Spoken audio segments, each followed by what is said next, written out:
जीवन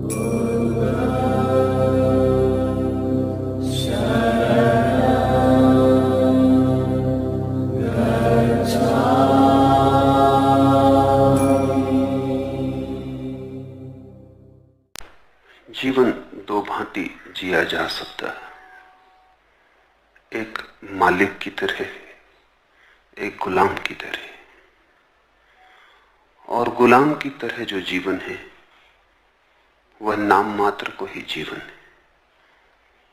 उसे जीवन कहना भी गलत है, बस दिखाई पड़ता है जीवन जैसा, आभास होता है जीवन जैसा, जैसे एक सपना देखा हो। आसान में ही होता है गुलाम का जीवन, मिलेगा, मिलता कभी नहीं, आ रहा है, आता कभी नहीं। गुलाम का जीवन बस जाता है, आता कभी नहीं। गुलाम के जीवन का शास्त्र समझ लेना जरूरी है, क्योंकि जो उसे न समझ पाया वो मालिक के जीवन को निर्मित न कर पाएगा। दोनों के शास्त्र अलग हैं, दोनों की व्यवस्थाएं अलग हैं। गुलाम के जीवन के शास्त्र का नाम ही संसार है। मालिक और मालकियत के जीवन का नाम ही धर्म है। एस धम्मो सनातनो, वही सनातन धर्म का सूत्र है। मालिक से अर्थ है ऐसे जीना जैसे जीवन अभी और यही है, कल पर छोड़कर नहीं, आशा में नहीं, यथार्थ में। मालिक के जीवन का अर्थ है मन गुलाम हो, चेतना मालिक हो, होश मालिक हो, वृत्तियां मालिक न हो। विचारों का उपयोग किया जाए, विचार तुम्हारा उपयोग ना कर ले। विचारों को तुम काम में लगा सको, विचार तुम्हें काम में ना लगा दे। लगाम हाथ में हो जीवन की, और जहां तुम जीवन को ले जाना चाहो वहीं जीवन जाए। तुम्हें मन के पीछे घसीटना ना पड़े। गुलाम का जीवन बेहोश जीवन है, जैसे सारथी नशे में हो, लगाम ढीली पड़ी हो, घोड़ों की जहां मर्जी हो रथ को ले जाएं, उबड़ खाबड़ में गिराएं, कष्ट में डालें, मार्ग से भटकाएं, लेकिन सारथी बेहोश हो। गीता में कृष्ण सारथी हैं। अर्थ है कि जब चैतन्य हो जाए सारथी, तुम्हारे भीतर जो श्रेष्ठतम है, जब उसके हाथ में लगाम आ जाए। बहुत बार अजीब सा लगता है कृष्ण को सारथी देखकर। अर्जुन ना कुछ है, अभी वो रथ में बैठा है, कृष्ण सब कुछ है, वे सारथी बने। पर प्रतीक बड़ा मधुर है। प्रतीक यही है कि तुम्हारे भीतर जो ना कुछ है वो सारथी ना रह जाए, तुम्हारे भीतर जो सब कुछ है वही सारथी बन जाए। तुम्हारी हालत उल्टी, तुम्हारी गीता उल्टी है।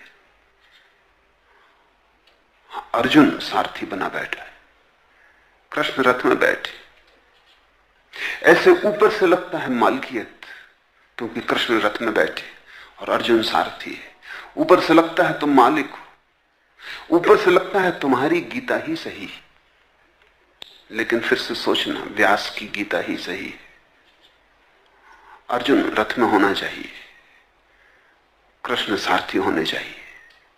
मन रथ में बिठा दो, हर्जा नहीं, लेकिन ध्यान सारथी बने तो एक मालकियत पैदा होती। इसलिए हमने इस देश में सन्यासी को स्वामी कहा है। स्वामी का अर्थ है जिसने अपनी गीता को ठीक कर लिया। अर्जुन रथ में बैठ गया, कृष्ण सारथी हो गए, वही सन्यासी है, वही स्वामी है। और स्वामी होना ही एकमात्र जीवन है। तब तुम जीते ही नहीं, तुम जीवन हो जाते हो, तुम महाजीवन हो जाते हो। सब बदल जाता है।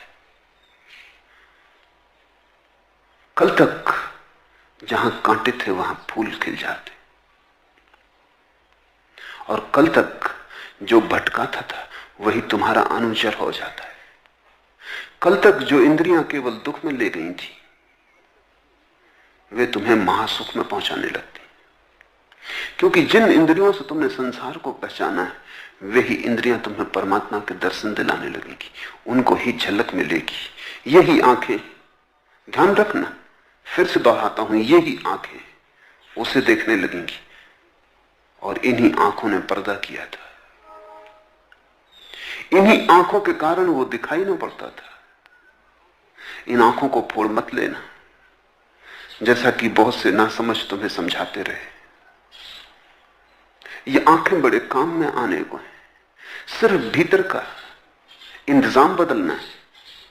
जो मालिक है असली में उसे मालिक घोषित करना है, बस उतनी घोषणा काफी है। जो गुलाम है उसे गुलाम घोषित करना है। तुम्हारे भीतर गुलाम मालिक बन के बैठ गया है और मालिक को अपनी मालकियत भूल गई है, इसलिए आंखों से पदार्थ दिखाई पड़ता है, परमात्मा नहीं। कानों से शब्द सुनाई पड़ता है, निशब्द नहीं। हाथों से केवल वही छुआ जा सकता है जो रूप है, आकार है, निराकार का स्पर्श नहीं होता। मैं तुमसे कहता हूं, जैसे ही तुम्हारे भीतर का इंतजाम बदलेगा, मालिक अपनी जगह लेगा, गुलाम अपनी जगह लेगा, चीजें व्यवस्थित होंगी, तुम्हारा शास्त्र शीर्षासन न करेगा, ठीक जैसा होना चाहिए वैसा हो जाएगा। तत्क्षण तुम पाओगे इन्हीं आंखों से निराकार की झलक मिलने लगी। पदार्थ से परमात्मा झांकने लगा। पदार्थ सिर्फ घूंघट है, वही प्रेमी वहां छिपा है। और इन्हीं कानों से तुम्हें शून्य का स्वर सुनाई पड़ने लगेगा। यही कान ओंकार के नाद को भी ग्रहण कर लेते हैं। कान की भूल नहीं है, आंख की भूल नहीं है, इंद्रियों ने नहीं भटकाया है। सारथी बेहोश है, घोड़ों ने नहीं भटकाया है। घोड़े भी क्या भटकाएंगे, और घोड़ों को जिम्मेवारी सौंपते तुम्हें शर्म भी नहीं आती। और तुम्हारे साधु सन्यासी तुमसे कहे जाते हैं घोड़ों ने भटकाया है। घोड़े क्या भटकाएंगे, और जिसको घोड़े भटका देते हो वो पहुंच ना पाएगा। जो घोड़ों को भी न संभाल सका वो क्या संभालेगा। वो पहुंचने योग्य ही न था, उसकी कोई पात्रता ही न थी, जिसको घोड़ों ने भटका दिया। नहीं, भटके तुम हो, लगाम तुम्हारी ढीली है। घोड़े तो बस घोड़े हैं, उनके पास कोई होश तो नहीं। जब तुम बेहोश हो तो घोड़ों से होश की अपेक्षा रखते हो। जब तुम्हारा चैतन्य सोया हुआ है तो इंद्रियों से तुम चैतन्य की अपेक्षा रखते हो। इंद्रियां तो तुम जैसे हो वैसी ही हो जाती, इंद्रियां अनुचर हैं। जीवन का इंतजाम बदलना ही साधना है, और यही इंतजाम का आधार है कि मन मालिक न रह जाए, ध्यान मालिक बने। इसी रफ्तारे आवारा से भटकेगा यहां कब तक। अमीरे कारवां बन जा, गुबारे कारवां कब तक। कब तक गुजरते हुए कारवां की धूल, पीछे उड़ती धूल, कब तक ऐसे भीड़ के पीछे उड़ती धूल का अनुगमन करता रहेगा। कब तक ऐसे चलेगा मन के पीछे, शरीर के पीछे, इंद्रियों के पीछे। कब तक क्षुद्र का अनुसरण होगा। अमीर कारवां बन जा, अब वक्त आ गया कि मालिक बन जा। इस कारवां का पथ प्रदर्शक बन जा, सारथी बन जा। बहुत दिन अर्जुन रह लिए, कृष्ण बनने का समय आ गया। कृष्ण और अर्जुन दो नहीं,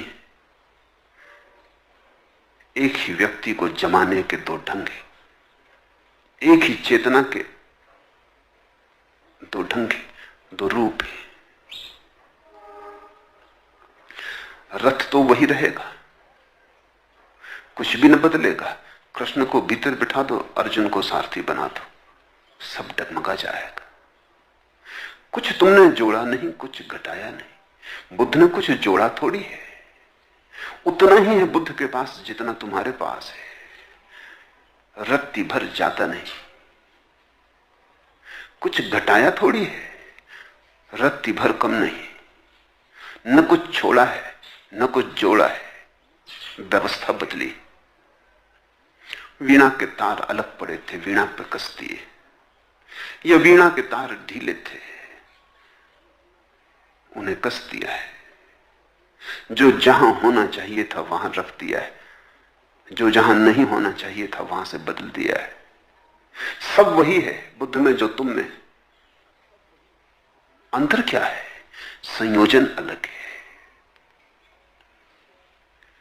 और संयोजन के बदलते ही सब बदल जाता है। सब। तुम भरोसा भी नहीं कर सकते